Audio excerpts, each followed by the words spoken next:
I'm very glad and honored and excited to welcome you to the very first of its kind, a Carousel Open Stage evening. It's being produced by Rhinoceros Productions and Star Culture Theater in cooperation with the Incubator, and we're here in the Incubator's workshop space. So we are hoping to have these kinds of evenings once a few times a year, once every few months, and to welcome original works and plays and all kinds of acts that people want to produce themselves and bring on in this space. And we're very excited to welcome an array of performers from our local community of English-speaking theater. So thank you for being here and supporting, and also if you have your own things that you would like to put on for our next evenings, please stay in touch, follow us on social media, and you'll be able to apply and to come see the next performances. Thank you and enjoy the evening. Turn off your cell phones.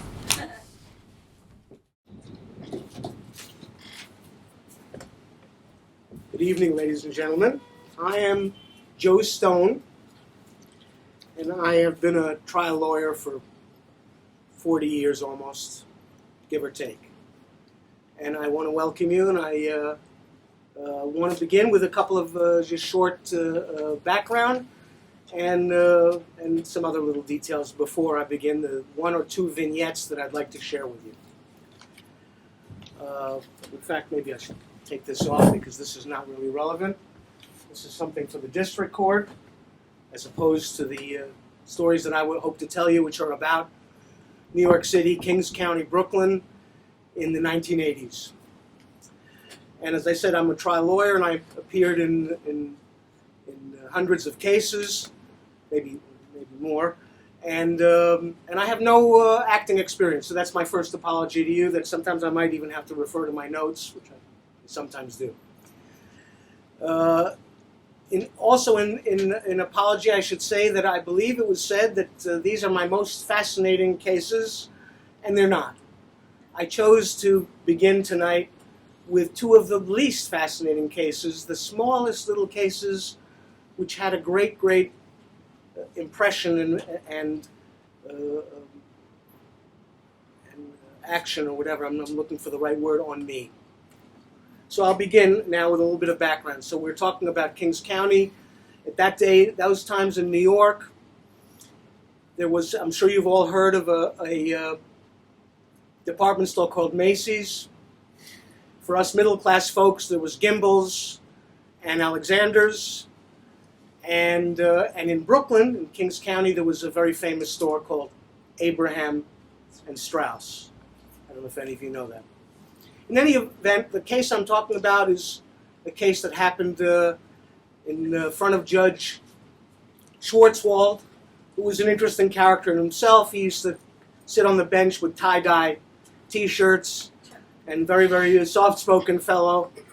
And he would say things like, Mr. DA, what can we do with this case? And the case I'm talking about is a shoplifting case. Can't be more mundane than that. And the next thing I have to tell you in advance, I should have already said it earlier, is something called allocution. When you come to plead in the court, you want to plead guilty, you want to get the case over with. In New York, you can't just do that. You have to tell the judge what you did. And it has to satisfy the assistant district attorney, or ADA, in this case, myself. So, what was her name now? I'm trying to think. It was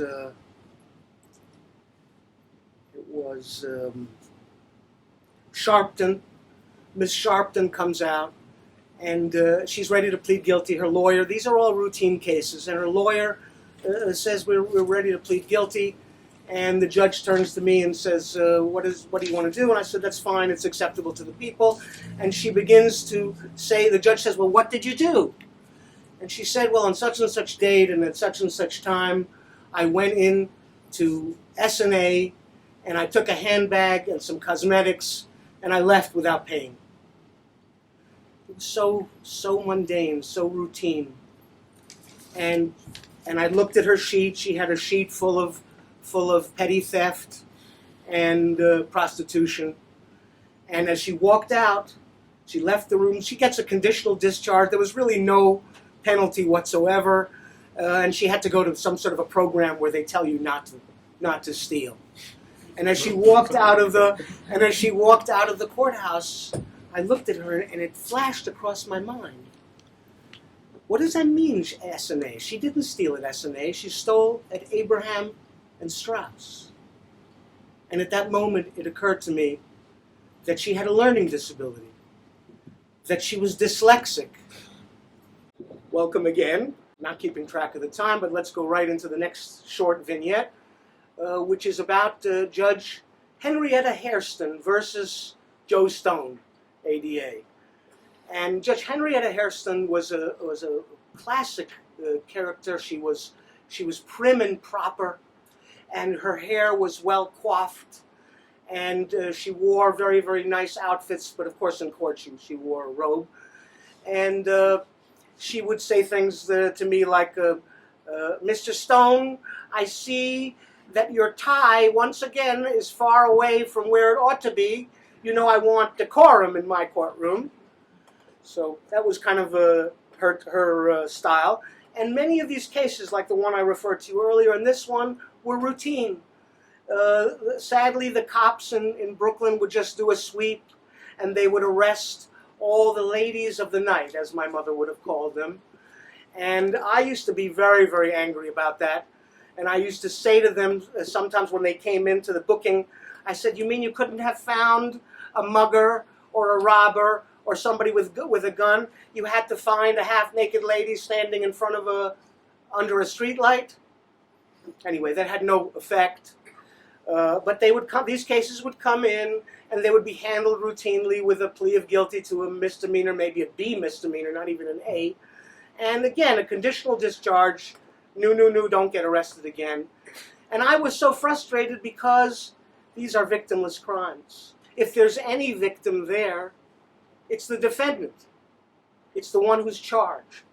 In any event, she comes out, and I should look in here, and again, I have a name written down, but I can't really remember it. I think it was Tawana Sharpton, and she, the names have been changed to protect the guilty. And she pleads guilty. The defense counsel stands up. There's Maria, the court officer, a very hot Italian woman in her 30s, who I think loved to flirt with young assistant DAs. And she says, "Well, what's the disposition?" And I said, "Your Honor, we accept the plea." And she said, "Mr. Stone, have you looked at the record? The defendant has had multiple arrests." And I said to her, "The people are not asking for jail time."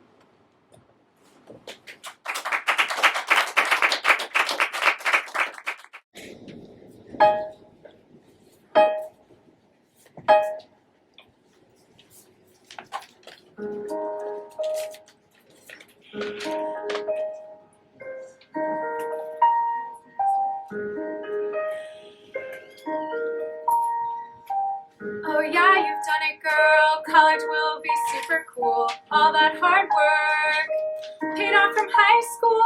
Everything was worth it to get out of this old town.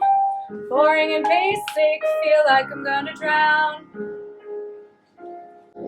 High school memories flood my head, pep rallies, football games. Late night runs to Taco Bell, it'll never be the same. But I need to learn to let go, spread my wings and fly.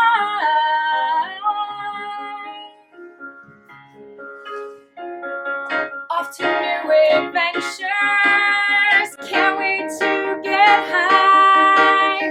Maybe I'll kiss a girl, so many things I wanna try. Like to all my classes, maybe I'll hit the surf, dive into the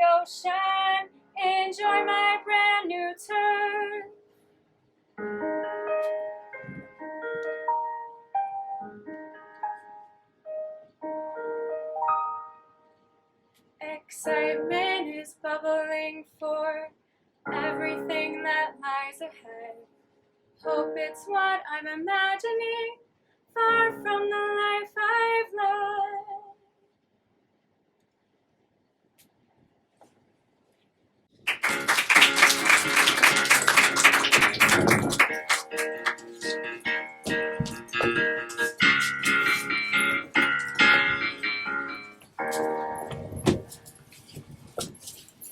Hi, I'm Ray.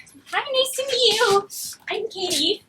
Look at, So, where are you from? I'm from this little suburb in NorCal called Danville. How about you? A little city near San Diego. It's called Temecula.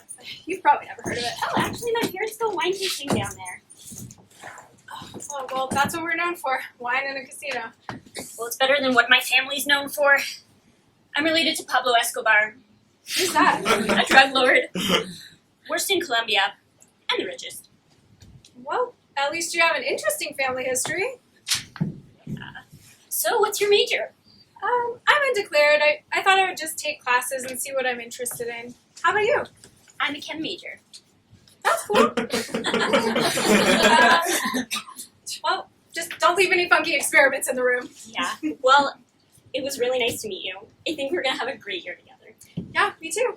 I'm gonna go now, but maybe later we can check out the beach. Sounds good. See ya.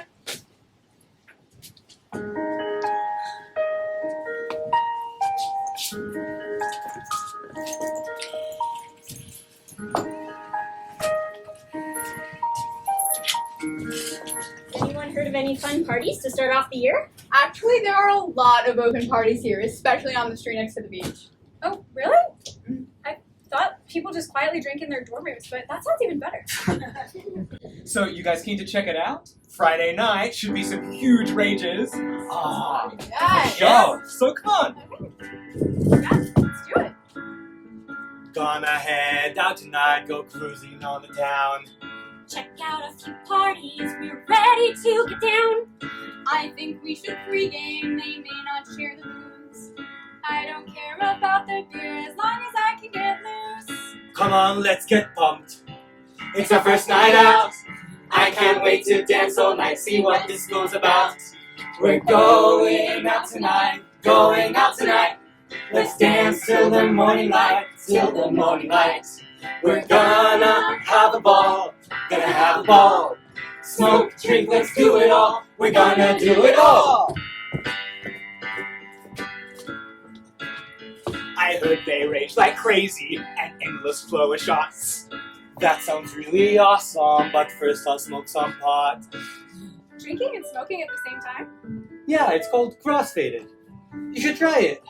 Maybe one day. Come on, let's get pumped. It's our first night out. I can't wait to dance all night, see what this school's about. We're going out tonight, going out tonight. Let's dance till the morning light, till the morning light. We're gonna have a ball, gonna have a ball. Smoke, drink, let's do it all. We're gonna do it all. Woo!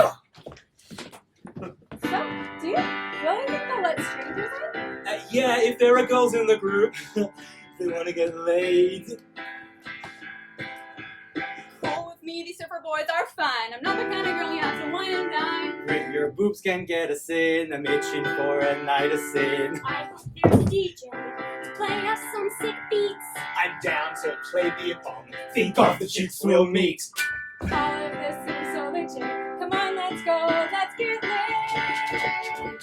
We're going out tonight, going out tonight. Let's dance till the morning light, till the morning light. We're gonna have a ball, gonna have a ball. A ball! Smoke, drink, let's do it all. We're gonna do it all.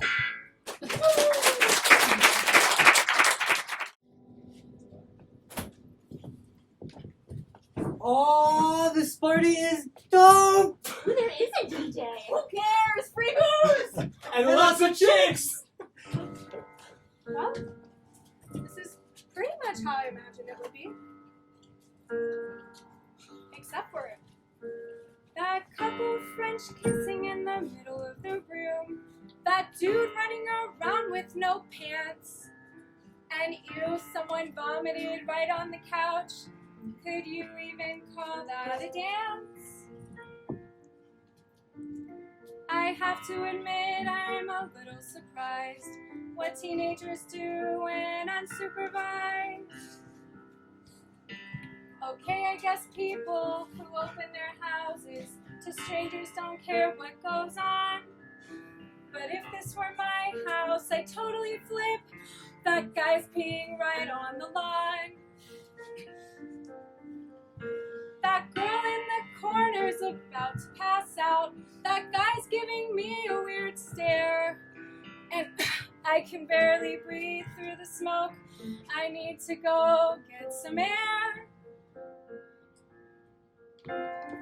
Drink, drink, drink it down. Loosen up and live free. Smoke, smoke, smoke it up. Lose yourself by the sea. These people must be the rowdy ones. They can't all be this wild.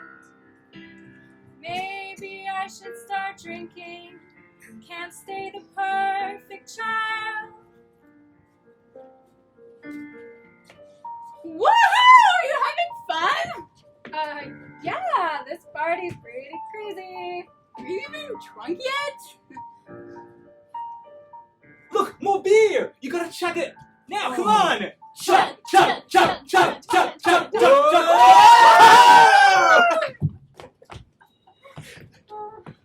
I guess I'm giving in tonight. Whoa, I'm starting to feel the beer.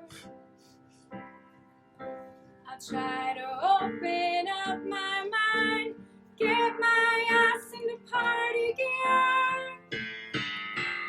Drink, drink, drink it down. Loosen up and live free. Smoke, smoke, smoke it up. Lose yourself by the sea. Okay, I was wrong about all of this. I feel unlimited and alive. I'm finally ready to take a few risks, to jump in the sea, to die. Drink, drink, drink it down. Loosen up and live free. Smoke, smoke, smoke it up. Get Lost with us at sea.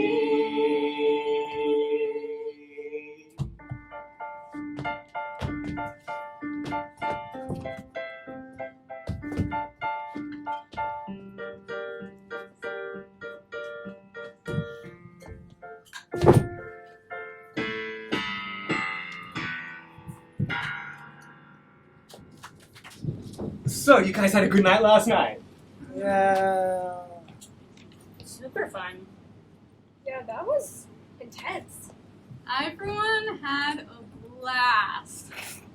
We know you did. We saw you with that rando dude. He wasn't rando, okay? His name was Mike. Or Mick. He's a second-year psych major. I'm impressed you even know that much. Didn't look like you were doing a lot of talking. Oh, We're just making out. He's just welcoming me to the school. We're just kidding around. As long as you had a good time, that's what matters. But it's hard to believe people do that every weekend. That is why this school is dope. Yeah, what did you expect when you enrolled here? I don't know. When I came to visit, I just like the trees and the beach. People were playing guitar on their balconies. It seemed more chill than crazy. Chill by day, wild by night. Sueño del mar has got it all, baby. That's for sure. Is anyone else hungry? I've got a bit of a hangover, and I could do with the curative powers of brunch. Oh, Yes. Yeah? brunch? Yes. So? For sure. Okay, yeah, let's go. Birds are chirping, sun is high. Waves are rolling, clear blue sky. We're feeling great, we're feeling fine as we go strolling down the line. Where are we gonna stop to eat? Let's keep on walking down the street. So many places for us to choose. Plus we have these pretty views. Yeah, it's time for brunch. We need something to munch. Something savory. Salty. Sweet. So many choices on the street. Ooh, why don't we go for pancakes? That sounds great. I'm really baked. Breakfast burritos would hit the spot. I need something cool that's too darn hot. So, are smoothies an option for you guys? I need something greasy. Let's get fries! Greasy's the best hangover food. It's too early, I'm not in the mood. Yeah, it's time for brunch. We need something to munch. Crunchy, spicy. Greasy! Ooh, something that's cheesy. Come on, Fada says there's more food there. I'm starving, I don't really care. Let's just decide on something. Then we can't continue to sing. I think there's been enough of this song and dance. Look, we should give this place a chance. They have all types of food on the menu. Thank God Silver comes to the rescue. Yeah, it's time for brunch. We need something to munch. Something crispy, tangy, sour. We're gonna brunch for hours. Yes, we're doing brunch. Keep going until lunch. The best way to spend the day. Yeah, yeah, yeah, yeah, yeah, yeah, yeah.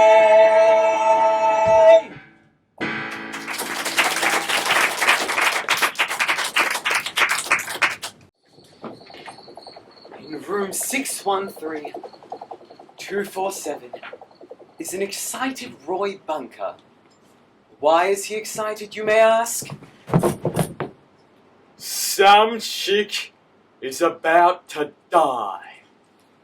Cancer! I know what you're thinking. She's 73. But rumour has it that in her prime, she was hot. And she's moving in next door. Any second now. Oh, I can hear those beautiful final breaths as the oxygen tank slowly begins to fail. Beep, beep, beep. Roy Bunker. This place is a pigsty. Smells of beer and boisterous breath.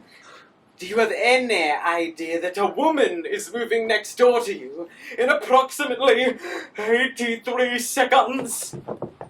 Calm down, mate. I'm aware that a chick's moving in. First time in 18 odd years, eh? Planned a whole tour of the place. From here to here. Oh, Lord help me. Actually, Lord help me. Get a message to God that we need a cleaner angel in room 613-247 now. Oh, Roy Bunker. What on earth happened to you? To think you were once a war veteran in Vietnam with a child, a beautiful wife. Ex-wife. Jenny was me ex, and don't mention the boy, yeah?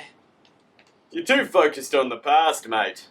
The past is the past, the future is now.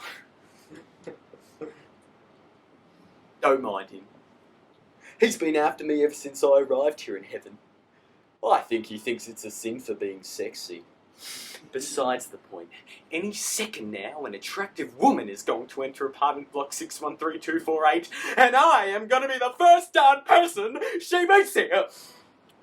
If you don't mind, I'm going to practice. Did it hurt? When you arrived in heaven? Oh, that's so bad. You hear that? I think it's her! Wish me luck! Luck would not help Roy Bunker. Nothing would help Roy Bunker. Because beyond the door of room 613248 was a sight that even big boy Roy Bunker would swear he would never see again. Hey, now that you're dead, wanna hop into my bed? Jenny! What the heck are you doing here? What do you mean? I just arrived. Roy? Roy Bunker? be in hell. No, you're not in hell. But geez, there has to be some sort of mistake. You see, I came here for a fresh start, not to relive my shitty past. Unless God put us together. I mean, he literally put us together. You see, he's in charge of room management here. But besides the point, Jen, I'm a changed man. Dying will do that sort of thing to you. Enough!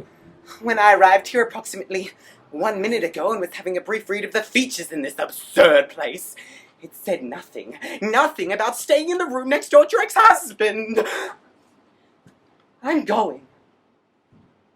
going to see our son. Roy and Jenny's son Sam died a few years before Roy in Afghanistan, 2003. They blame each other for his death. You see, Jenny? He's fine to go. He wants to go. He's old enough to make his own damn decisions. No, he isn't.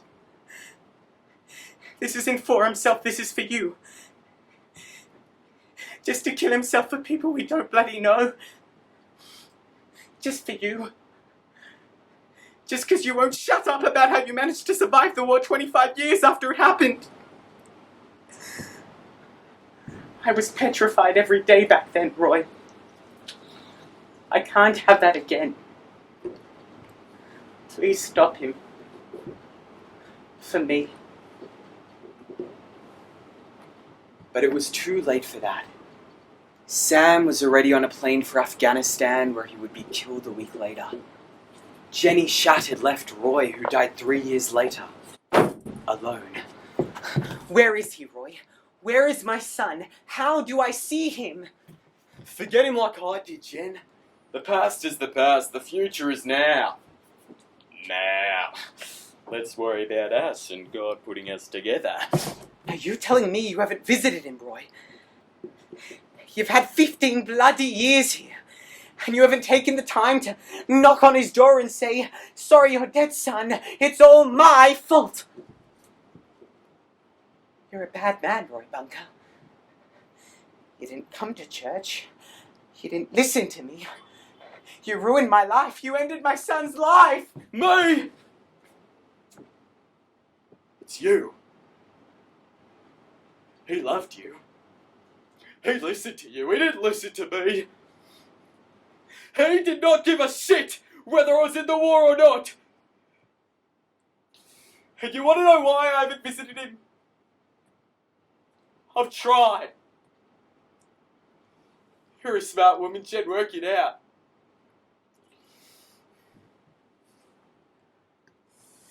He probably did something horrible in Afghanistan and he's in hell. Roy and Jenny kept at it, exchanging insults, thinking it must be the biggest mistake in the history of heaven to put them in adjoining rooms, thinking they would spend eternity yelling at each other, screaming at each other, continuing the nightmare that started when the officer knocked on the door with the news of my death.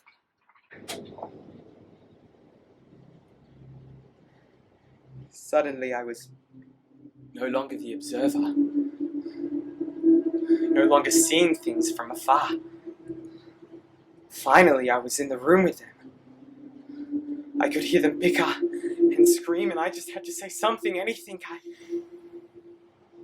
It's good to see you. Dad, Mum. It's no one's fault. We're together now.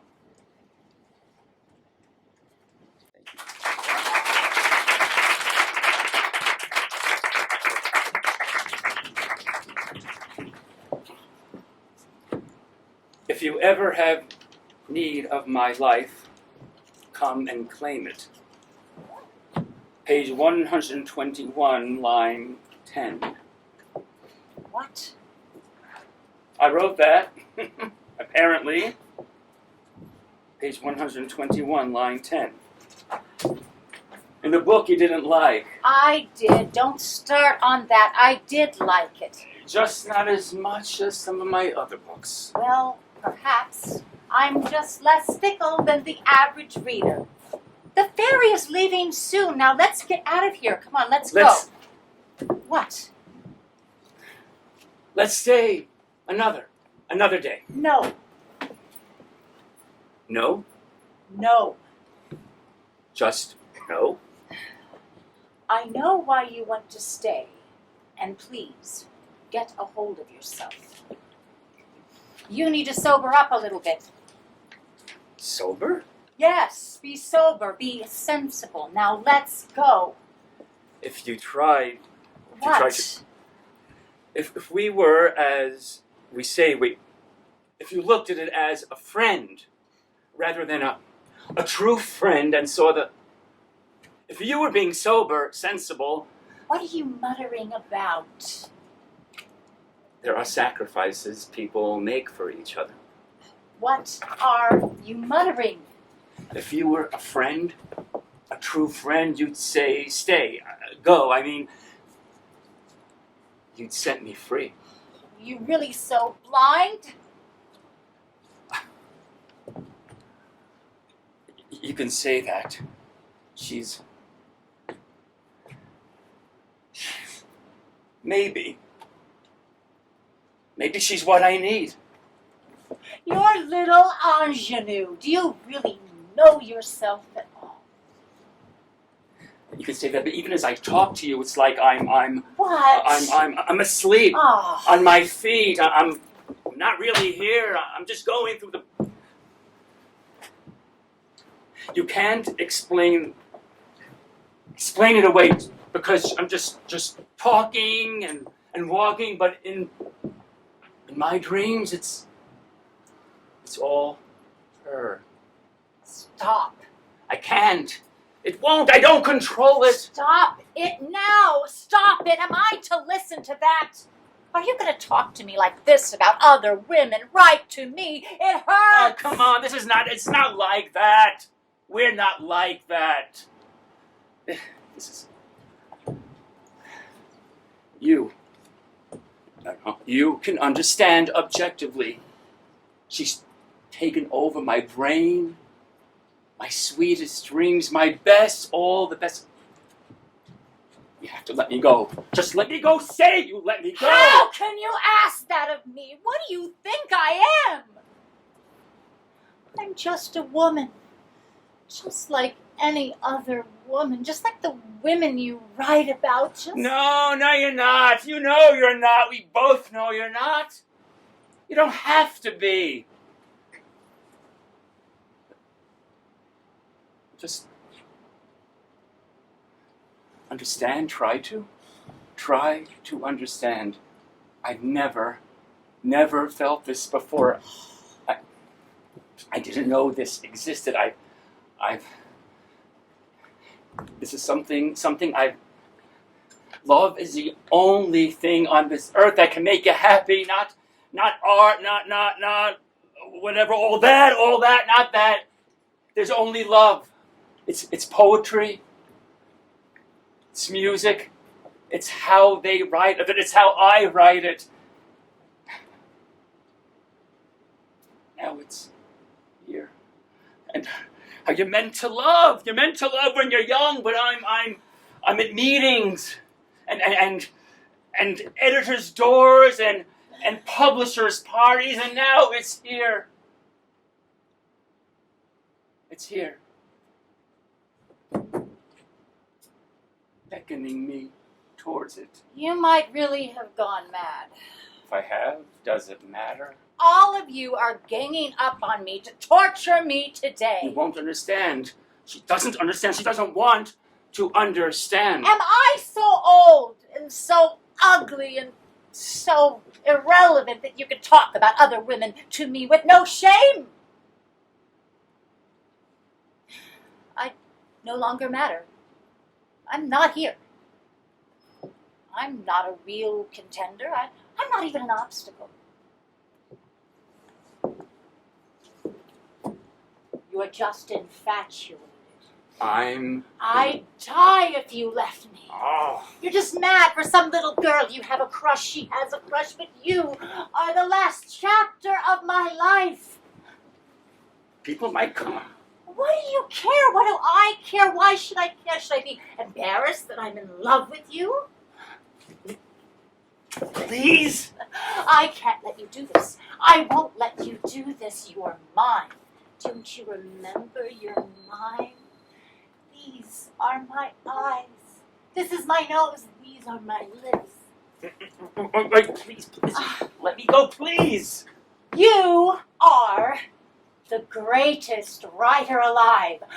You are the greatest talent. You are the greatest writer I have ever known. I find it hard to look at you. Your characters are so alive, such sincerity, such integrity in every line. Oh, such weight, but you are so funny. You are so fresh. Everyone reads you. Everyone knows your name. Oh, you write books in this world, in this age. Do you realize how obsolete you should be? How antiquated? Oh, but the excitement at the mention of your name. The room fizzes with the mention of you, and that's you. That's your work. That's your talent. It's your fame. And who couldn't love it? Who couldn't love you for it? I can't blame her. But, my love, could she tell you these things? Could you believe them? Could you trust them? Look at me. Am I lying to you? Have I ever lied to you? Have I? I know you, my darling. I know you, and I tell you the truth. And I'm telling you that you are extraordinary.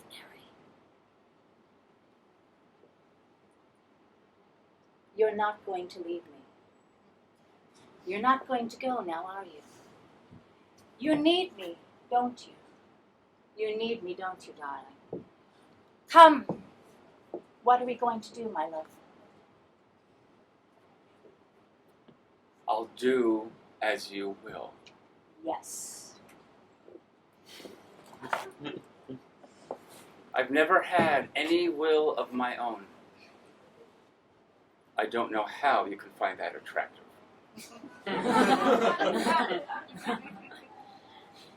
Are we leaving now? Well, we could stay longer if you like. No! If you want to, I could go, and you could stay a few days longer. You could leave in a few days. My brother. No! I'll leave with you. Just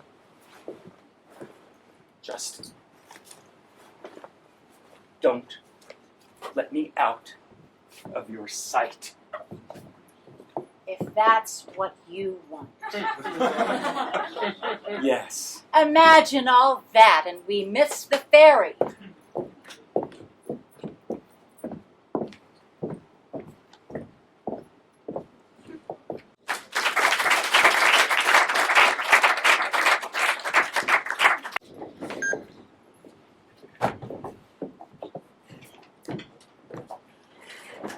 Are we live or are we on Zoom? Do you understand my confusion these days? It's better now, but it used to be that we weren't exactly sure where we are. No, because I see all of you, but it could be that I have you on gallery view. Two of you, please unmute yourselves so I can hear your laughter. Now, the rest of you, please put yourself on mute so I can hear their laughter, okay? Now, on Zoom, what we do is people on Zoom can sometimes share their screen. It'll be over on your left side. People usually share like handouts or photographs or diagrams. I'm sharing basically black draping. And if there was someone here, I would share them with you, if there was someone here. So if you remember, it's not that long ago that everything went to Zoom. 20 or 30 times more use of Zoom once COVID hit. And meetings and education and even events. Some of you probably attended weddings on Zoom. And I know a couple, Bob and Sandy, This is back in 2021, October 2021. They were engaged, and they had a choice, and they didn't want to wait until the spring or summer when things might let up and there could be more public gatherings, so they decided to get married quicker on Zoom in December, and finally, early February, they met in person for the first time. And they discovered that each of them was exactly what they thought the other person would be. They had a baby a year ago on Zoom, the baby's still on Zoom. Things like that. But there are 44 seats in this theater, and it's respectable, but I'm used to performing in places with more seats. I usually perform at IKEA. Recliners. They also have recliners. I'll be at 3 o'clock in the dining room vignette. And next month I'm going to be in Cleveland at IKEA, of course. We're taping there. And but I want to just ask if anybody here is from Jerusalem. It's an obvious question. And some of you are Tel Aviv. Okay. Anybody here from England or Australia? Yeah. So just a suggestion. It's a suggestion. It's all it is that you might want to leave the show a little earlier just so you get home in a reasonable hour. You got a bit of a trip ahead of you and things like that. I'm also from Jerusalem. Jerusalem, Tel Aviv, 2 different cities. We've all been, I think, in both of them. Tel Aviv is more of a secular city. Jerusalem is conservative. And Tel Aviv has generally hotter weather. Jerusalem can reach those temperatures, but Jerusalem is cooler at night and less humid. Tel Aviv has a beach, and Jerusalem has a beach, but they keep it in Tel Aviv. Just makes a lot more sense to keep it there, right near the waterfront. It's like if you have a boat, you keep it where the other boats are. And on a clear day in Tel Aviv, you can see the Western Wall, and also sometimes on shore they wash up those little folded, crumpled notes, and you know just requests and prayers for good marriages, happiness, and parnassa. You know what the word means. Less traffic in the Jerusalem-Tel Aviv highway. These notes are from before they inaugurated the fast train. There's no mention in the notes of Salvador and so on. Jerusalem.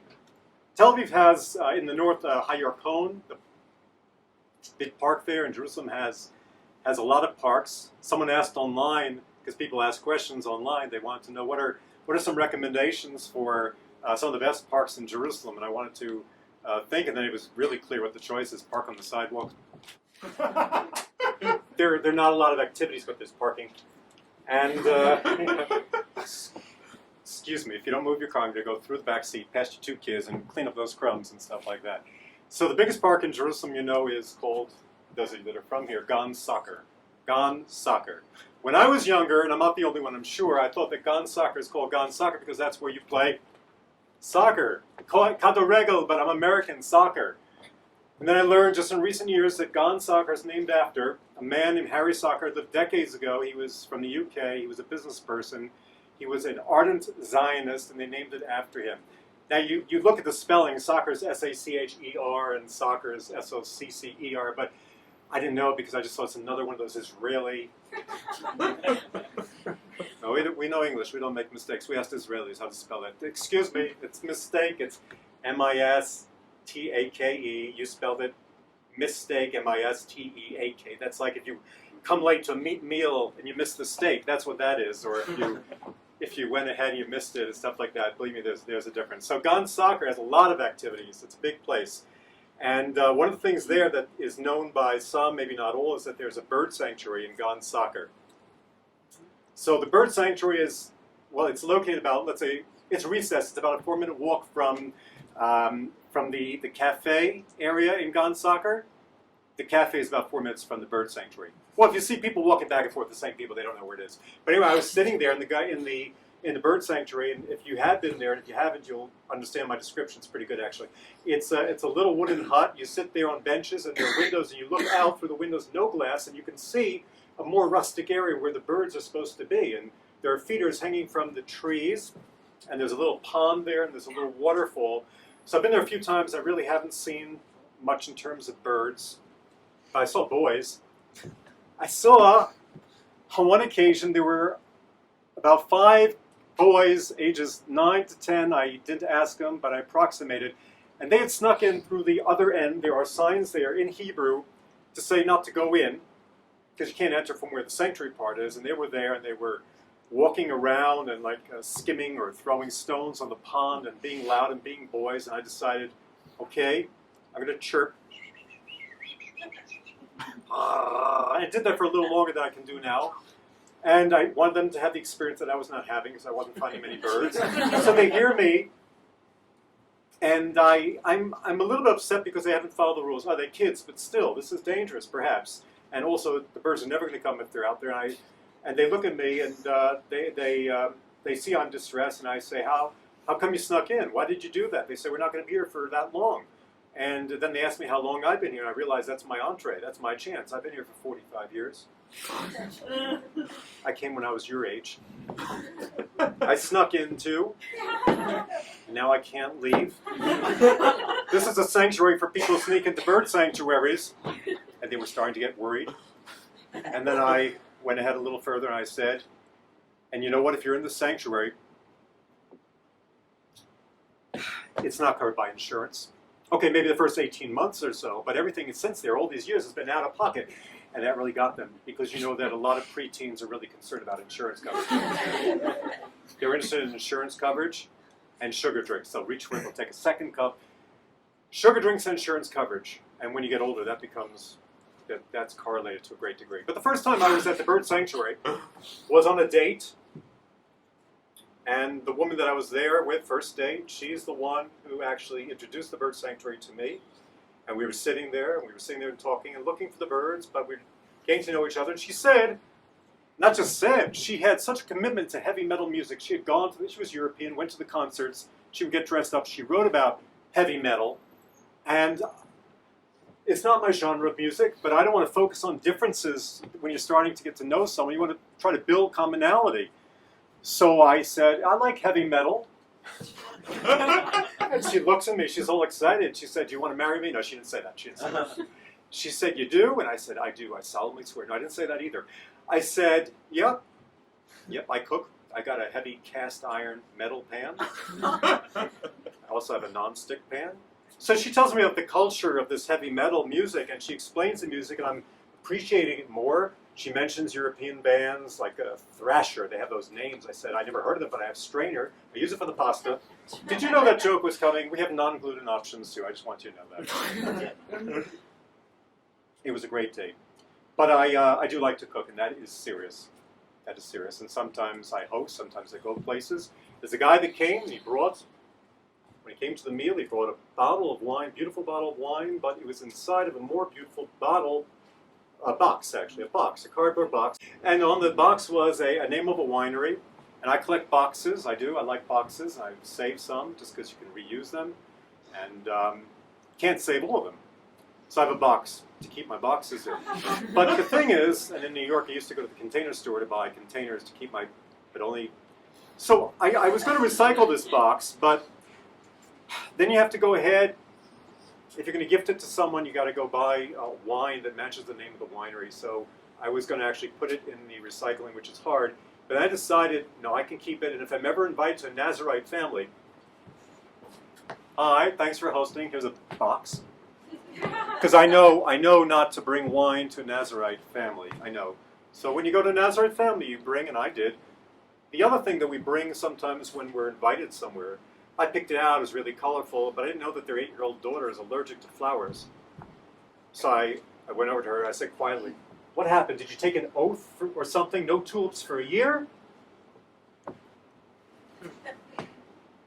No oath. You're a nicely dressed audience. You obviously knew it was going to be a good show. We dress according to our expectations and stuff like that. But fashions do change. And sometimes I feel like I should go over to people with ripped jeans and tell them I'm a tailor. My shop is 4 blocks away. I'm doing community service. It's free. The judge said I have to do community service because I kept telling people about the ripped jeans and things like that.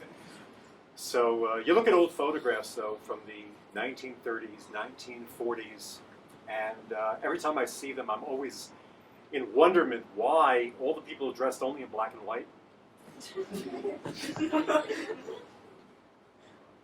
It's okay though, and time just moves along. So you all know that. You learn it when you're older.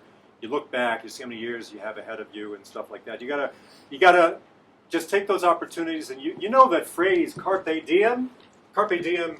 You've seen the motivational posters, maybe in a workplace or something like that. It means seize the day, which means literally seize the moment. Carpe diem. And those signs are up there and they're supposed to motivate you. I've seen signs actually. One sign comes to mind where it said only carpe, and I realized someone sees the diem. Then I saw a sign that said DM, and I realized someone mistakenly sees the carpe, and I wonder what if they sees both. There's nothing here to inspire us at all. I ride the bus, and where I live there is an educational program which attracts students from many places, but a lot of them come from Brazil. They speak Portuguese. And so they're on the bus and they're talking in Portuguese. It's very similar to Spanish, but not exactly. And I was there sitting down, and someone asked one of the girls, late teens, maybe 20 years old, they asked her how to say I intend in Portuguese. She said, eu pretendo. And then I chimed in from my seat, just 2 rows away. I want to be helpful, and I also want to have a chance to be part of the conversation and suggest something. I said, how do you say I intend to play Nintendo? I said, it must be eu pretendo Nintendo. It's actually eu pretendo jogar Nintendo. Eu pretendo jogar Nintendo. And you know what? If you want to play Nintendo with Fernando, you'd say eu pretendo jogar Nintendo com Fernando. Eu pretendo jogar Nintendo com Fernando.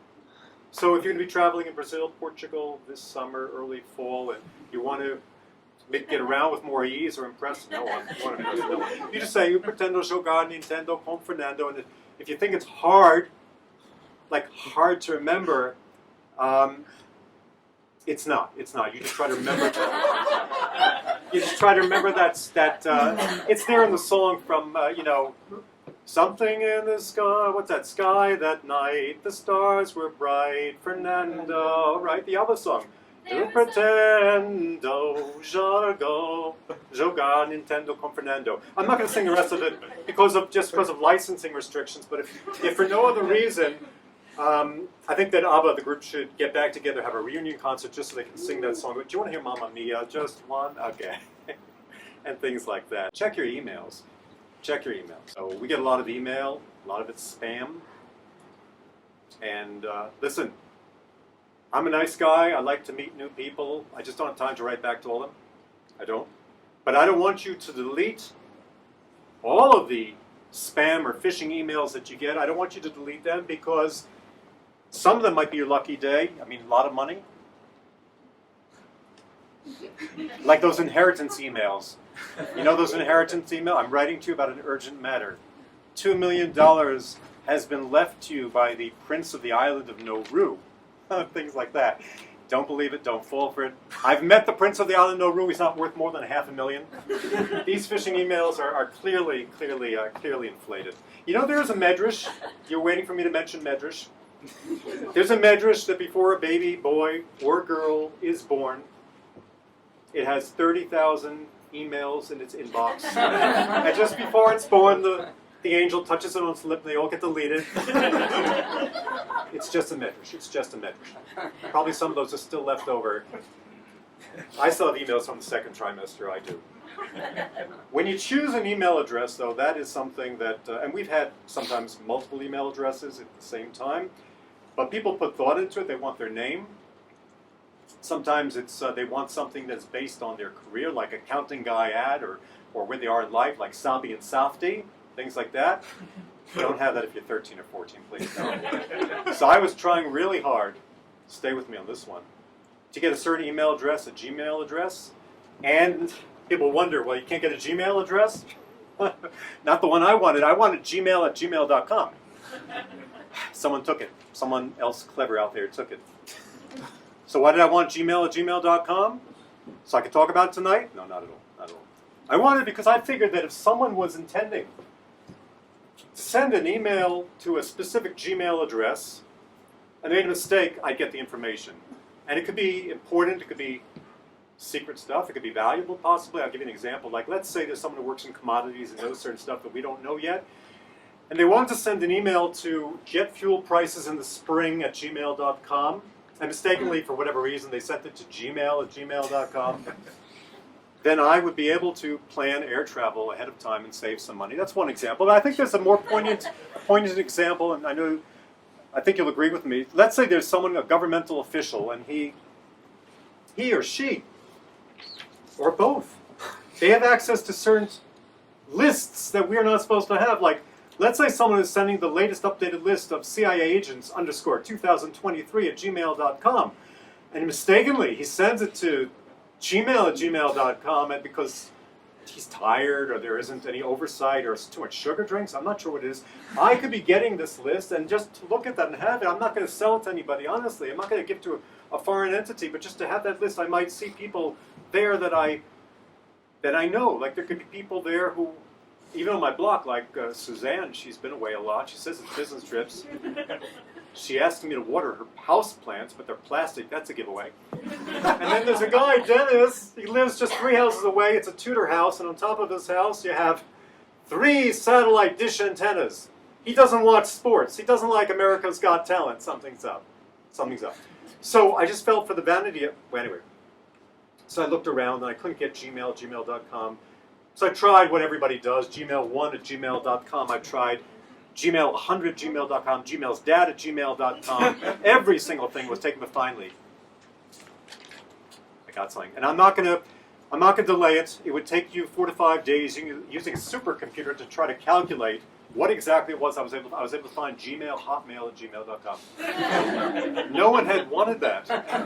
So after that success, I went ahead and I signed up for hotmail.com. It was available. Now you're thinking, okay, that's great. Now I'm holding on to it, seriously, because I know even if no one wanted it, someone's going to want it at some point. Trends happen, things change. And I'm going to sell hotmail.com for a lot of money to someone who wants it really, really badly. A lot of money. I don't even mention the sum, and if you're interested, you'll talk to me. Or I might trade it if the person who wants it is the one who took gmail.com. Thank you, everybody.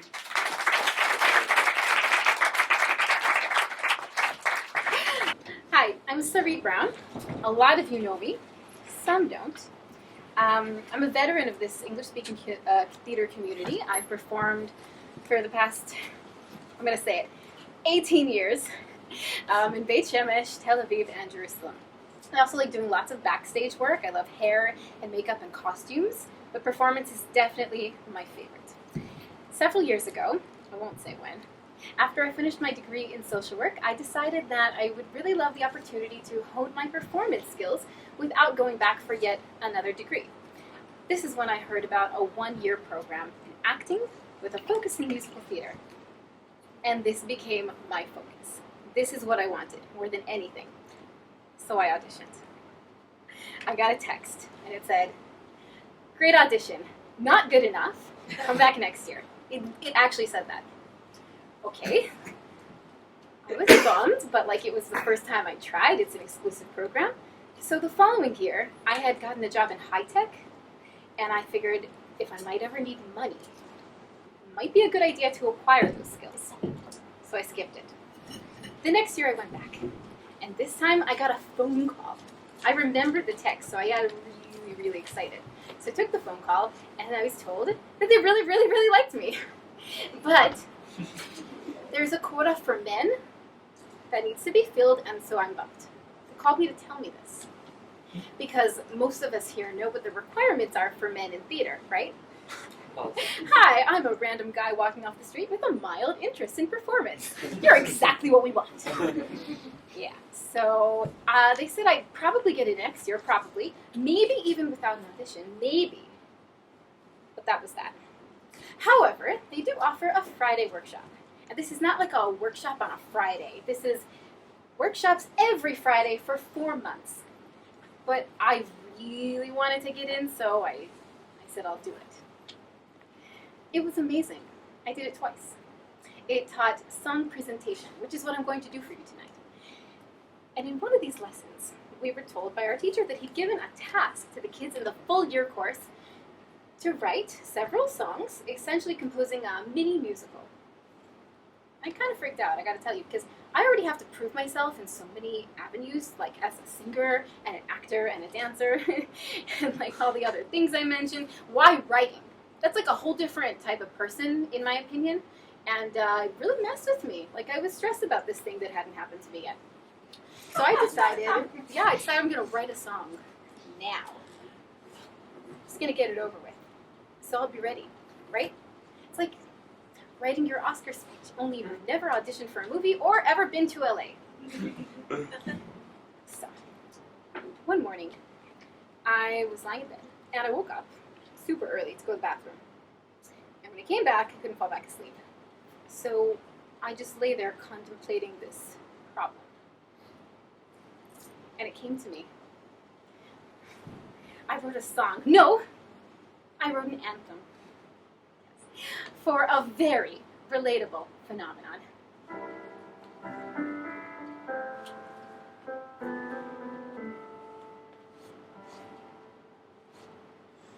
Why must I need to pee at 6 in the morning? Why can't I make it till 8? This was the only night this week that I could sleep in that late. Why didn't I drink less water or think this thing through so I could wake up late at 8 to pee or to poo, if that's what I must do, 'cause I just can't get back to sleep once I feel that sweet relief. Once I don my Mecca slippers and walk the long trek to the bathroom, leaving my warm bed, my homeland, for the cold Siberian hallway, and the light shines through the window, saying, "You're gonna do this my way." Everybody! 'Cause I just can't get back to sleep once I feel that sweet relief. Once I don my Mecca slippers and walk the long trek to the bathroom, leaving my warm bed, my homeland, for the cold Siberian hallway, and the light shines through the window, saying, "You're gonna do this my way." Stay awake.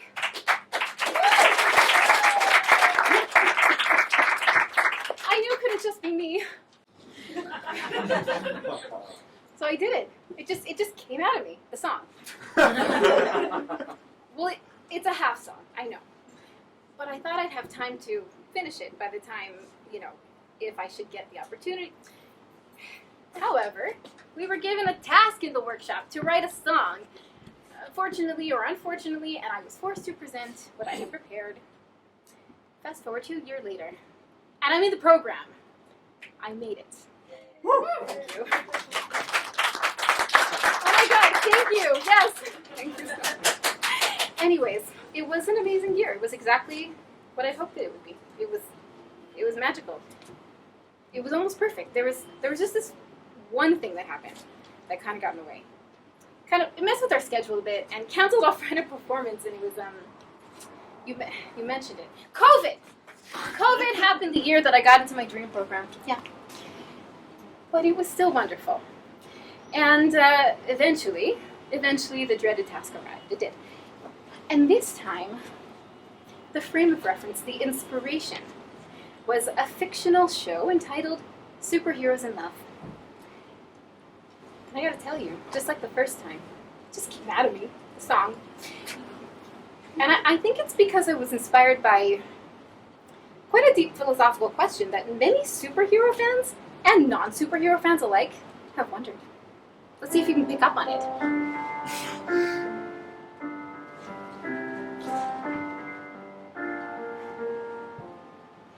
I'm dating a man, and he looks just like Superman.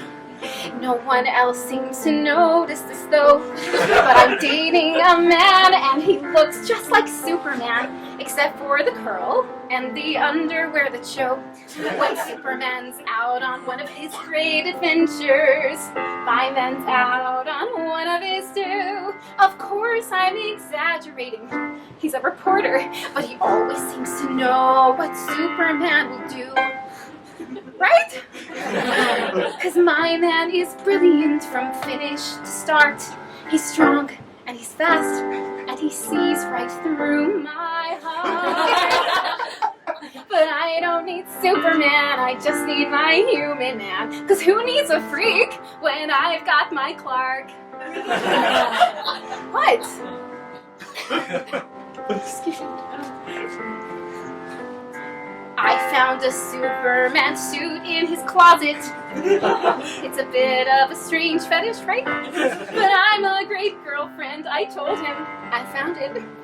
And you can wear it in bed tonight. 'Cause I love a man who'll share his dessert, who's generous and kind, and he sees right through my heart. I don't need Superman, I just need my human man. Just a regular guy, and that's Clark.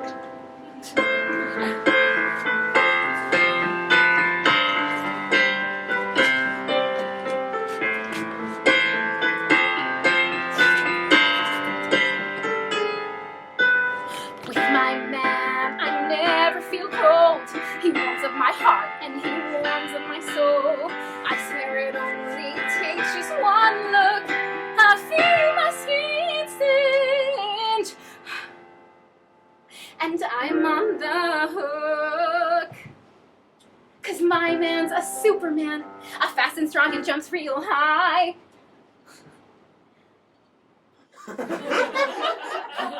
Human man.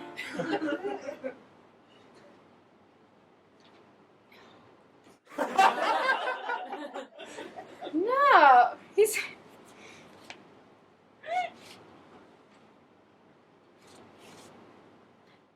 not a bit like that freak from those dumb comic books.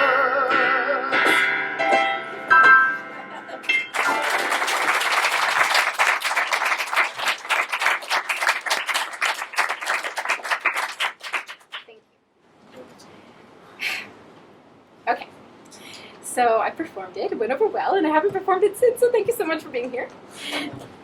All right, when this amazing opportunity arose, I thought that it might be a good idea to write a third song, right? Found out about it about a month ago, but I really wanted my act to have a beginning, a middle, and an end. So I've been writing ever since, and I gotta tell you that ever since I finished the program, I've been super busy with performance. I'm joking. I've been busy making babies. This is what I've been doing. Making them and chasing them and all the other things that you don't want me to talk about right now. And so I thought, what do I write about? Well, you write about what you know. Let's see how that goes. Oh, I love being a mom, but this ain't no regular song about it. No, every time that I think mom, well, this jazzy feel ain't what describes it. But the reason I needed to go this way anyway is the unexpected, the pleasing, the sometimes grating notes of yesterday and the day before, and probably tomorrow too, because that's parenting for you. You may ask, why jazz music? And I don't really know, except there's something my mom used to say, and that makes it so. Jazz music is terrible, even though we know it's good. It just takes some time lacking reason and rhyme to feel the feels we should.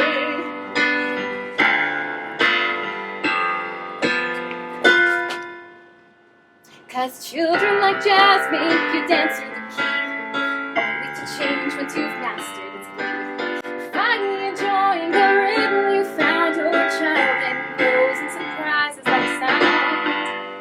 Kids come in all shapes and sizes, but then there's pressure to make them the same. And when they refuse to conform, it delights to know, and all your work at the window, they're now a person, a force, a friend. Cause children like jazz make you dance to the key, only to change once you've mastered its glee. Finally enjoy the rhythm you found, your child then grows and surprises like sound. Now I miss my mom, not long past by the way. She knew how to love every last note she'd sing. Stay out late, go, do your thing.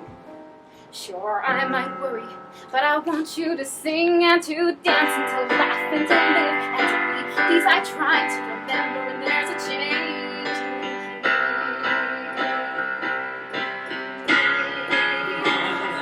Cause children like jazz make you dance through the key, only to change once you've mastered it. Finally enjoy the rhythm you found, your child that grows and surprises like sound.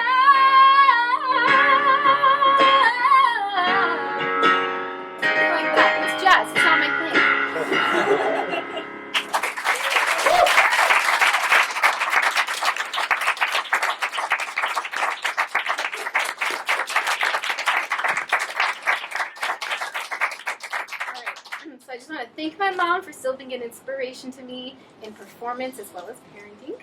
And I want to thank my husband Zvi and my good friend Rafi for help with the arrangements. Goodbye.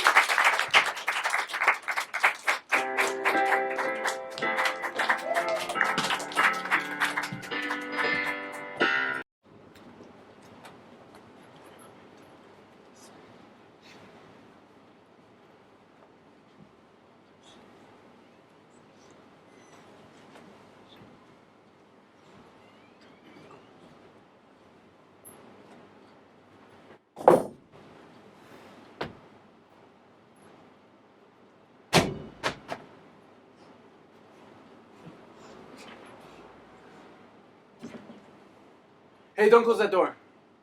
What? Just keep the door open, okay? I thought when you study Torah, you aren't supposed to just look up for anything. This isn't just anything, it's to stop an Avera. An Avera? A transgression? To close the refrigerator door? Just don't close it, okay? You're not supposed to close the refrigerator door on Shabbat? You didn't tell me this when you moved in a month ago. I We've been forgot opening- to unscrew the light bulb. Is this like a joke about how many yeshiva guys it takes to unscrew a light bulb? It should take only one yeshiva bacher to unscrew the light bulb every Erev Shabbos, but this yeshiva messed up, alright? I forgot. Okay, You forgot. You screwed up. who cares? You'll remember next week. I'll close the door. No, don't even think about it. Okay. I give up. I don't get it. I'm haaretz. Explanation, please. Alright. So you noticed how I unscrew the light bulb every Erev Shabbos, right? Every Friday. I didn't notice that. So you didn't notice that the fridge is dark every Shabbos? Nope.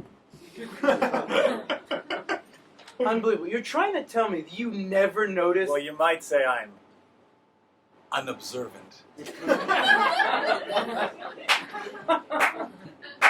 Great joke. Really, thank you. So anyway, I forgot to unscrew the light bulb. I opened the fridge door and now the light's on. Yeah. The light goes on when you open the fridge. The light went on Shabbos. You don't see an issue with this? Oh, okay, I get it.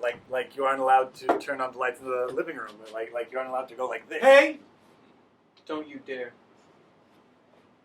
Okay, I won't turn on the lights in the living room. But wait, that's the fridge. It's automatic. Like it's not you. The light goes on automatically. Yeah, but I caused the light to turn on by opening the door. Yes, but it's a fridge.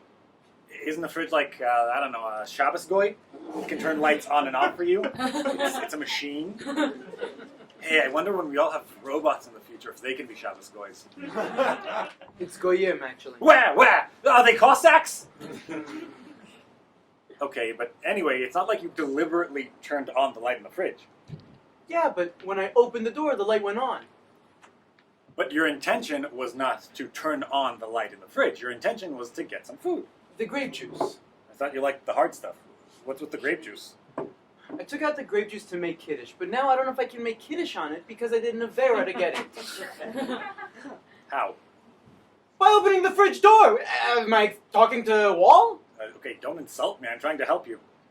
Isn't there something in the Talmud that says that if you didn't do it on purpose, it's not a real sin?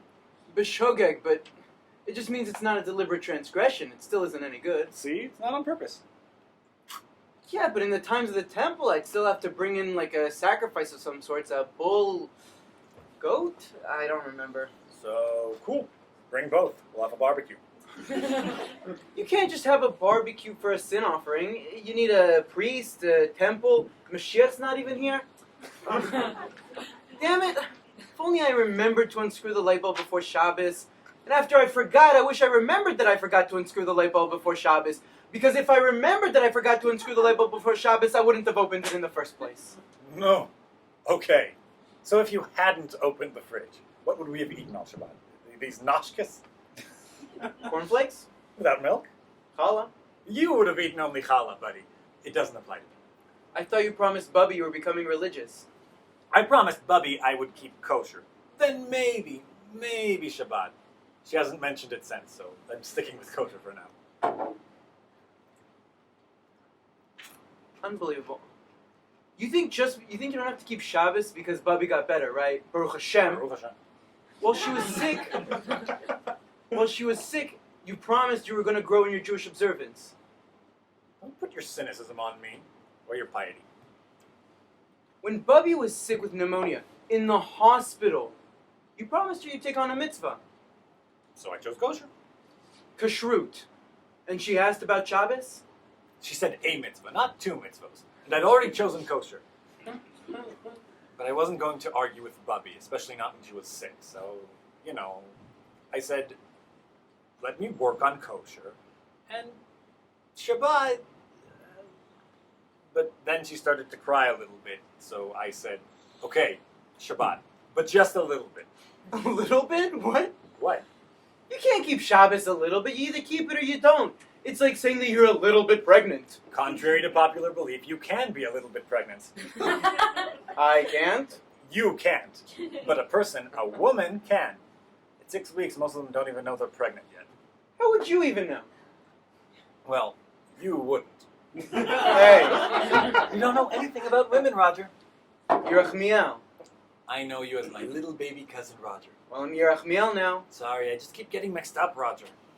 You shouldn't be getting mixed up with my name after all of this time. It is pure spite. Spite? After the 2 whole months you've been from? 60 full days. That's no time at all. I've known you your whole life, so I forget sometimes. Like you forget things, Roger? Just call me Yerachmiel. Okay, fine. Rachi, huh? Shorter than Yerachmiel. Hey, Rachi. Rachi Balboa, huh? How'd you like that? I don't like it. Rachi Balboa. Yo, Adrian! Women weak in legs, you remember that? No women before a match, eh? Well, that's no problem with you, though, Rachi. You're never around women. You don't know anything about them. You know what? There's actually a whole order of Mishnah. Nashim, meaning women. Yeah, but you can't look at them. No, I can't look at them, but I can see them. In fact, I'm seeing a woman right now. Really? Have you seen her yet? No. Ah, so it's totally blind. Cool. When's the first big date? How'd you meet? J-date? In a week. No, not J-date. A matchmaker. A real-life matchmaker? Like in the shtetl? Matchmaker. Alright, cut that. Match. Find me a find. Alright, I said stop! Alright, no joke. You might want to stand. So I've been talking to Shadchan, and hopefully I'll be getting married soon, Alex. And out of this mess, of course. Hey, as my personal butler, it's your mess. And you have to give me 2 weeks' notice. From your first date to the third, where you will decide whether or not to tie the knot, you've got 2 whole weeks, Rachi. There's no 3-date limit. I think you've been watching too many Netflix documentaries about Hasidim. Yeah? Then take all the time you need, Rachi. Go on a lot of dates. This is your first girlfriend, you know. This is not my first girlfriend. I had girlfriends in college. Really? You went to college in Ohio. Farm girls? Ha! From farm girls to from girls. I had lots of girlfriends in college, thank you. It's not like you even know how to choose them. Yeah, I bet you don't choose them. I bet you just take whatever you can get until they get sick of you and leave your mishigas. Stop rubbing it in that Christine left. She's the reason you're here. She's not my mother. No! I mean, the only reason you have a place to stay is because she left. Which is only evidence you two slept in separate beds, in separate rooms. That was low, Rachi. You're gloating. I bet it's because you got to sleep in the same bed as her. Ew! You know you changed the sheets. You never liked her. I didn't know her well. Say her name. Christine. Alex. Christ, as in Christ, as in Jesus Christ, and teen, as in teen. But she's 23. Alex. Christine, say it. Say her name. You can't say it, can you? You're like one of those frummies who can't say Christmas. That way we have to spell it Xmas now. I know some from people call Christmas Crotchness or Croc something. You're gonna call Christine Crotchstein? Crocstein? Christine, okay, I can say it! And I can say Christmas too. Well, that's a relief. Here I thought you'd gone completely off the deep end. But I know you're glad Christine left. Not just because you get to sleep in her bed, But because she's a shiksa, I don't use that word. I don't believe you. You say shiksa. No, I don't.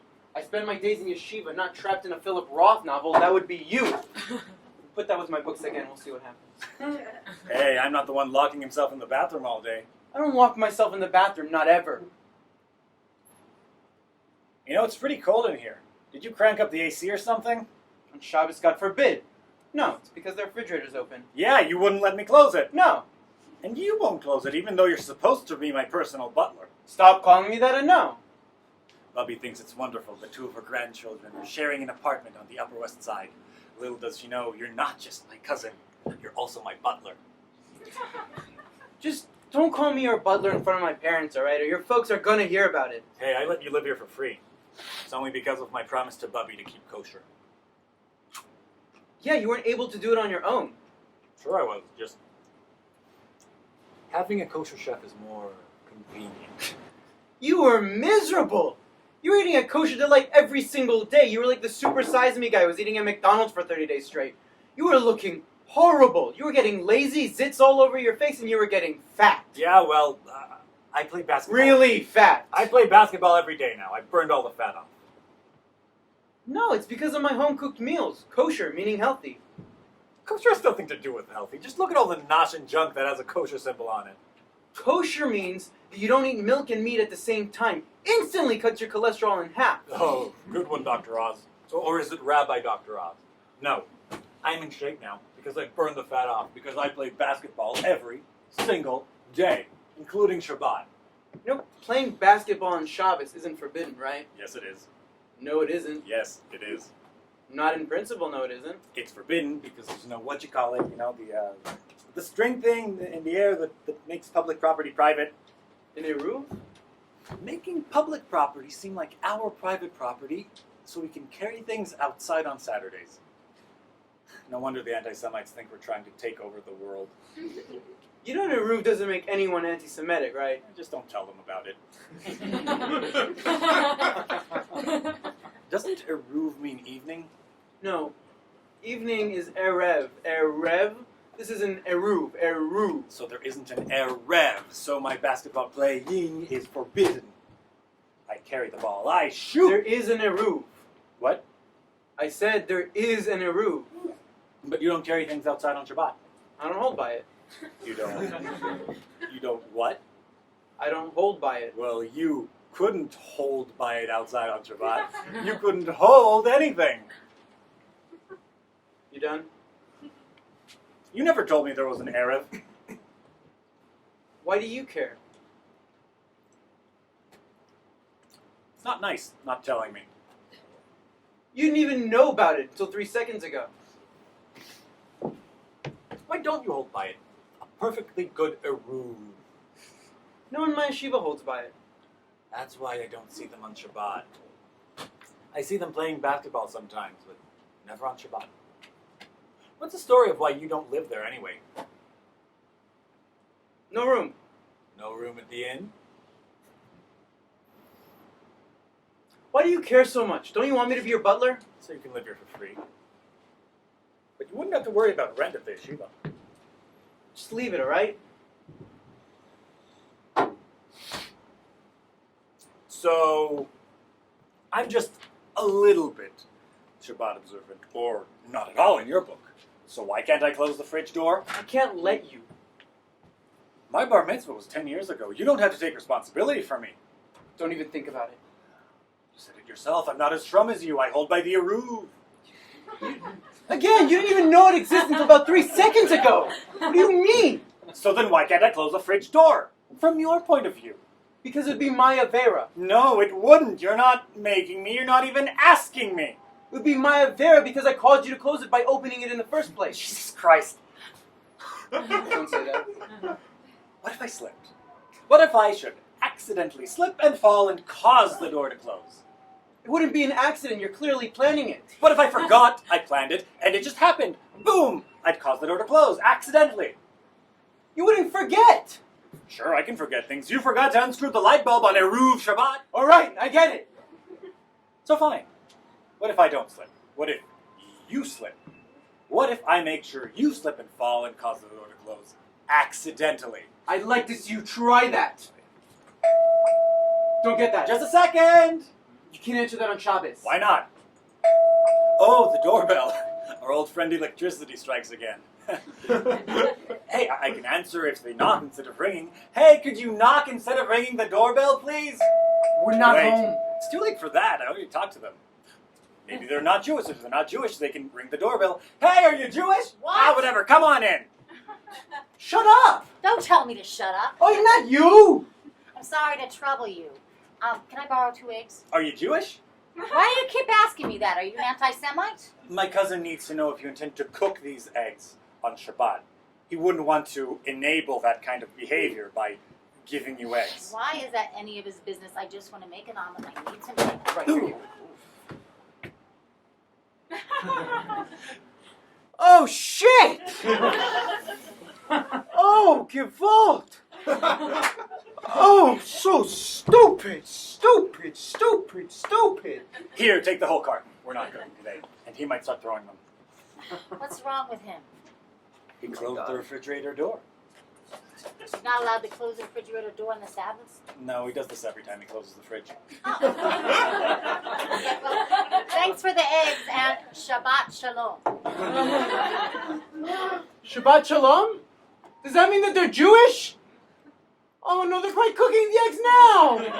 Oh, Gewalt! I know you're from now, but you can say fuck like the rest of humanity. Oh, frag, Gewalt, frag. I can't say that. It's okay, it's okay. You didn't mean it. You can bring a bull and a goat as a sacrifice. Oh, I can't. Sure you can. When Mashiach comes, with all our screw-ups, it's going to be one big barbecue.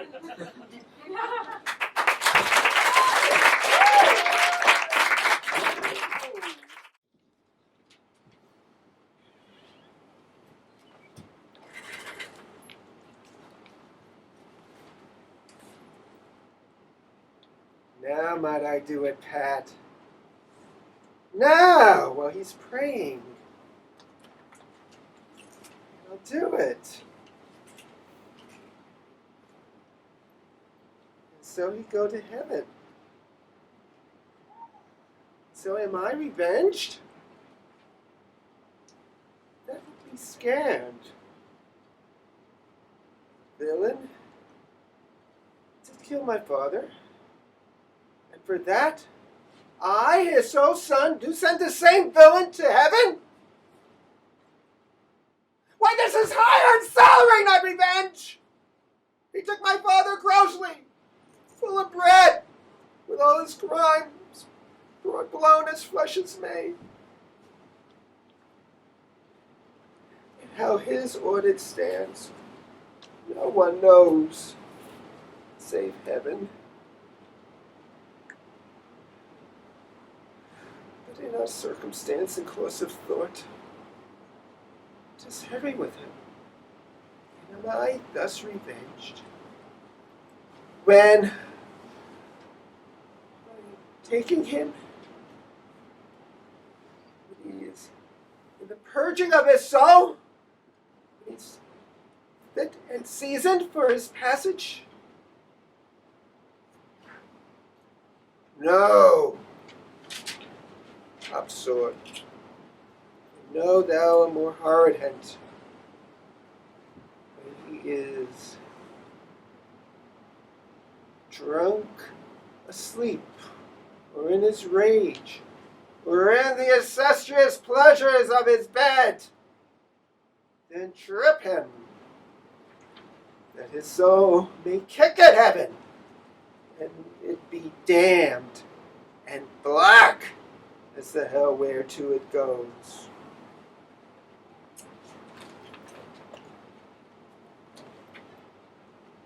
My mother stays, this physic but prolongs thy sickly days.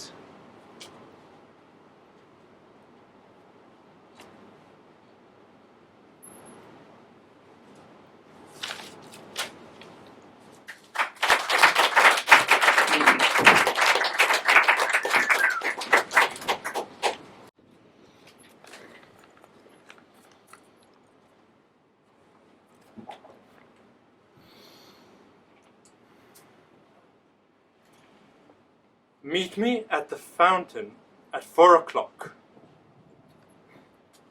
What could this mean? This morning she's cold and distant. She refuses to kiss me. She treats me like an enemy.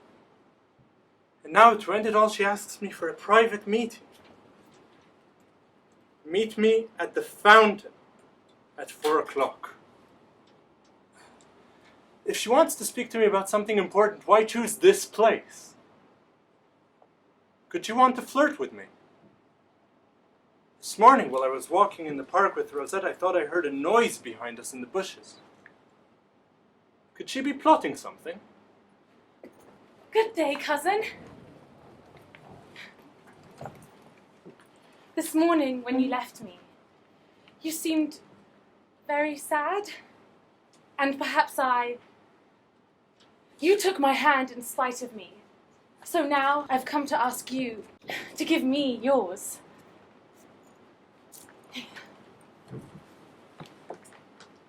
I refused you a kiss.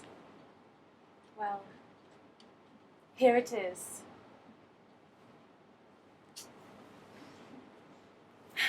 Well, you told me you wanted us to sit and talk a while, like old friends. So, let's sit. Here. Was I dreaming earlier, or am I dreaming now? No, you're not dreaming. It's me. Really? Is it you, Camille, that I see sitting here next to our fountain just as we used to sit and talk? Yes, Perdican. It is me. Whew.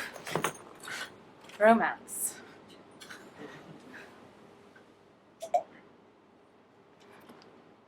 See, you must find it strange to receive a note from me. I must warn you, I'm very temperamental and unpredictable. You know, you said something very wise the last time that we met. Since we must part, let us be good friends. You didn't know why I was leaving, and I've come to tell you.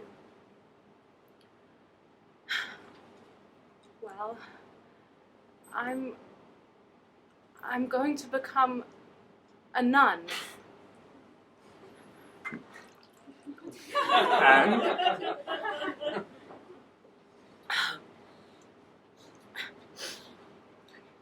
Well, it's been nearly 10 years since we've been apart, and in that time, you must have had some experience of life. You know, you must have learned a great deal, and with a mind and a heart like yours. Tell me, have you ever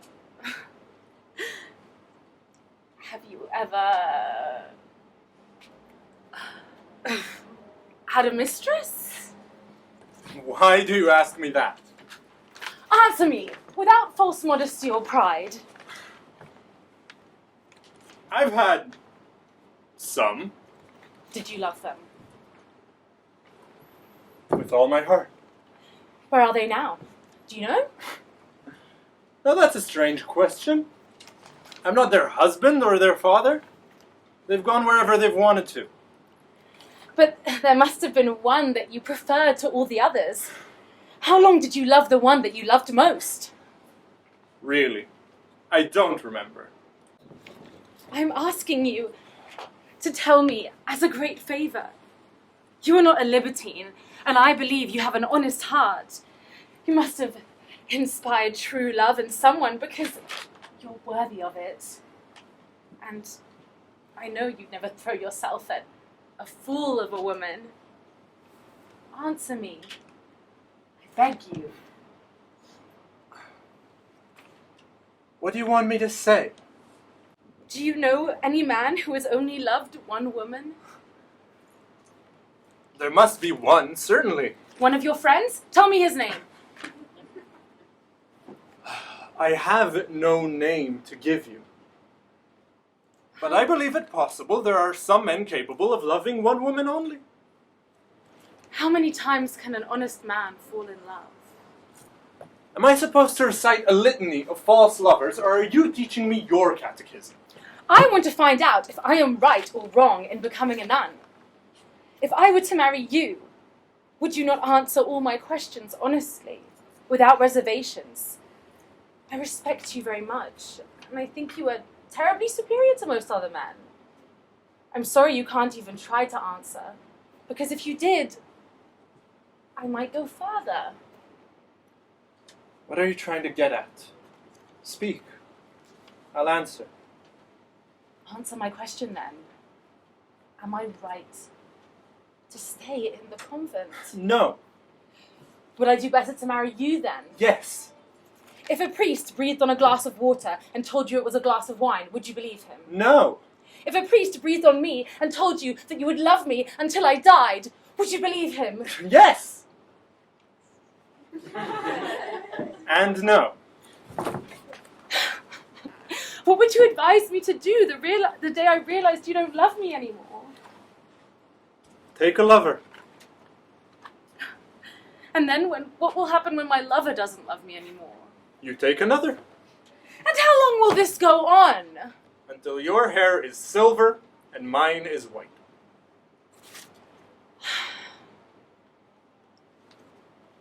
Do you know what a convent, a cloistered convent, is like, Perdican? Yes, I think so. I have a friend there, a sister who is not yet 30. When she was 15, she became an heiress of a great fortune. And besides, she was one of the loveliest women in all of France. Her family were aristocrats. She was going to marry a rich man. She had everything to live for. Until the day she found out that her husband was unfaithful to her. She became desperate and she took a lover. She even tried to kill herself. And then she finally came to the convent. It happens that way, sometimes. You know, we live in the same room. We've spent whole nights together, talking of her troubles. Why, they've almost become my own. Strange, isn't it? I don't know how it happened, but as she told me the whole story of her life, from the happiness of her wedding day to the quarrelling and parting, I saw myself doing everything she described. When she said I was happy at such a place, it was my happiness. When she said there I wept, then I began to cry. But can you imagine something even stranger? I finally created an imaginary world, all of my own, and this world, I stayed in it for almost 4 years. But do you know who the man in my imaginary world was? It was you, Perdican. Me?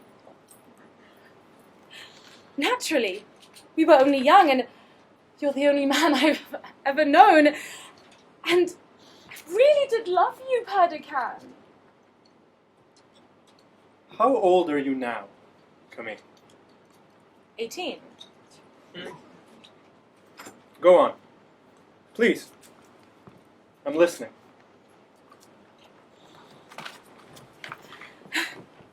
There are 200 women in our convent. A few of these will go out into the world, but most of them are preparing themselves to die. More than one has left the convent, young and hopeful, even as I did today. They almost all return before their time.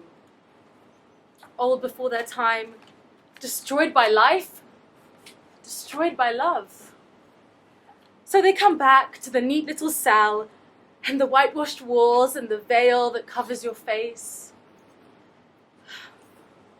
Almost every day one dies, and another returns and takes her place. Tell me, Perdican, what do you think? Are they right to come back? I can't say. Some of them have advised me to remain unmarried. But I wanted to ask your advice. Do you think those women would have done better to take a lover, and would you advise me to do the same? I can't say. You promised to answer me. I can't now.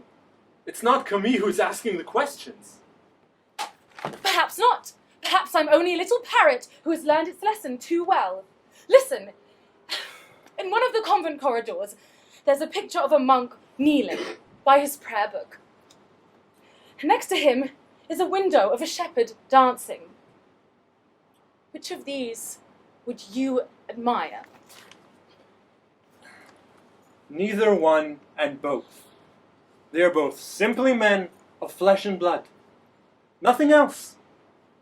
One is praying, and the other is dancing. You're right to become a nun. But you said I was wrong just a little while ago. Did I say that? It's possible. So, this is your advice? Yes. Since you believe in nothing. Look at me, Perdican. What kind of a person believes in nothing? I, for one, I do not believe in your beautiful life hereafter. My dear girls, the nuns have taught you of their experiences, but that kind of life is not for you. You will not die without loving someone. I want to love someone, but with an everlasting love. I don't want to suffer. I want to love with an eternal love, with a vow which can never be broken. Look. Here is my lover. That lover does not exclude others. For me, he does. Oh, don't look like that, Perdican. It's been 10 years since I last saw you, and tomorrow I'll leave. And I'll never see you again. In another 10 years, if we see each other again, we'll talk of all this quite sensibly. But I don't want to live in your memory as a cold plaster saint. Listen to me. Return to your life. Be happy. Love whomever and wherever you can. But if you are ever deserted and lonely, if the angel of love abandons you, if you cannot find love in that moment of despair and darkness, think of me. For I shall be praying for you. Here, take this ring. Think of me. Remember me. Be careful. Be very careful. You stink of pride. What do you mean? You're only 18, and you don't believe in love.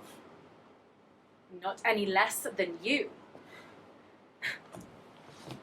Look at yourself, looking at me with the same eyes that have gazed lovingly into those of all your many mistresses, and you can't even remember their names.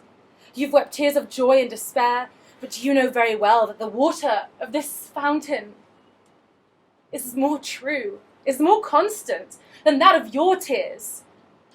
Oh yes, you're a very modern young gentleman. When you don't even care when you hear of deserted women, oh no! No, you who have always been loved. You must despise it when they look into your eyes and kiss you with those lips that have kissed so many others. I asked you earlier if you had ever loved, and you said yes, like a traveller who's just been to Spain and Germany and is thinking, oh well, I might just go to Switzerland. My God, you're beautiful, I mean, when your eyes sparkle. Oh yes, I'm beautiful. I know it. But what's the good of flattery? The nun who cuts my hair may tremble at the mutilation of all this beauty, but at least my hair will not be wasted in love knots and tokens.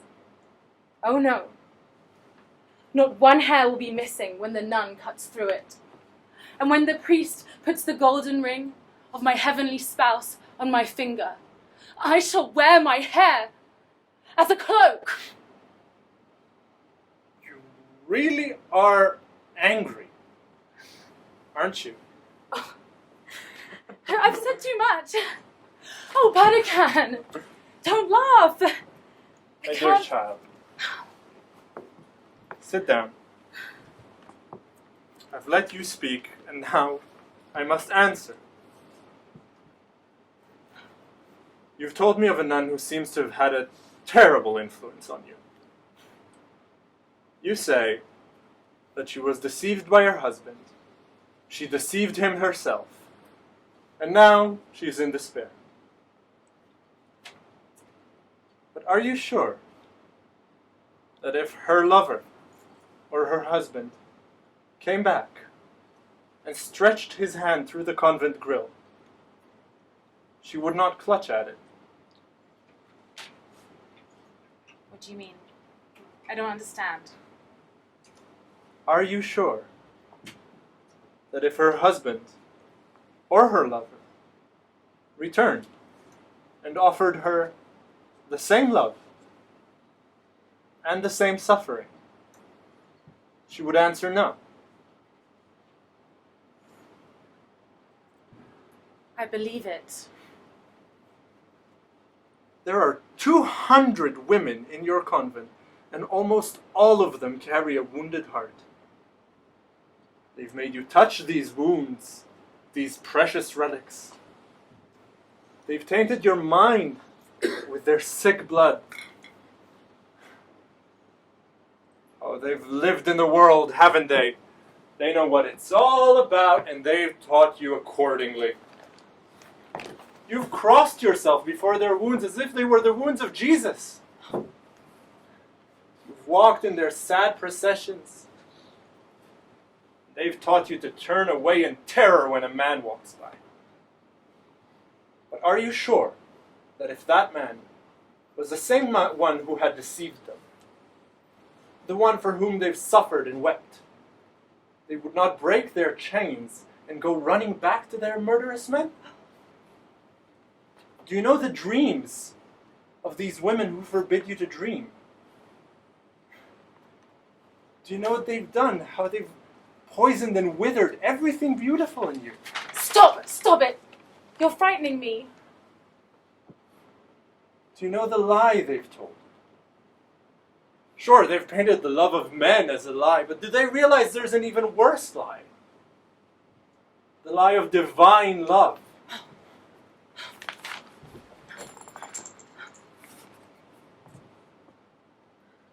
How well I foresaw all of this when you stopped to admire the picture of your great aunt. You were going to leave without seeing this fountain or our woods again. You were going to renounce your happy childhood. You were even going to refuse to kiss me. But now look at you. Here, standing alone. With a man, no less. But they've taught you your lesson too well.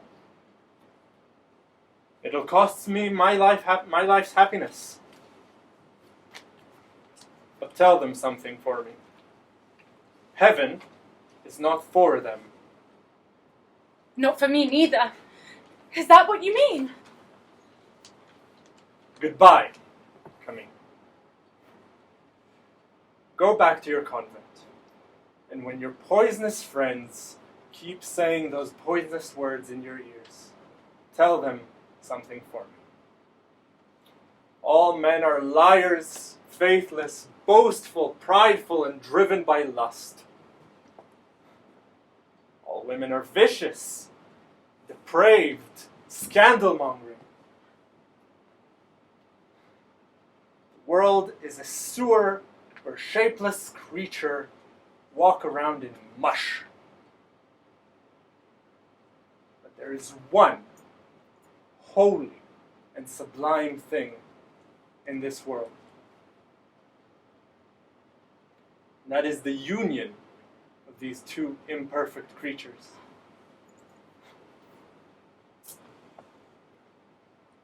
Listen to me carefully.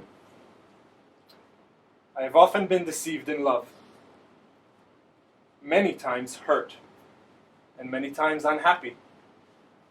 But at least I have loved.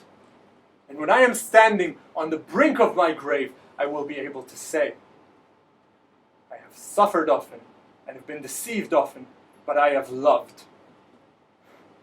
I'm a human being and not some trembling puppet who's standing here in pride and fear. Fear, Camille.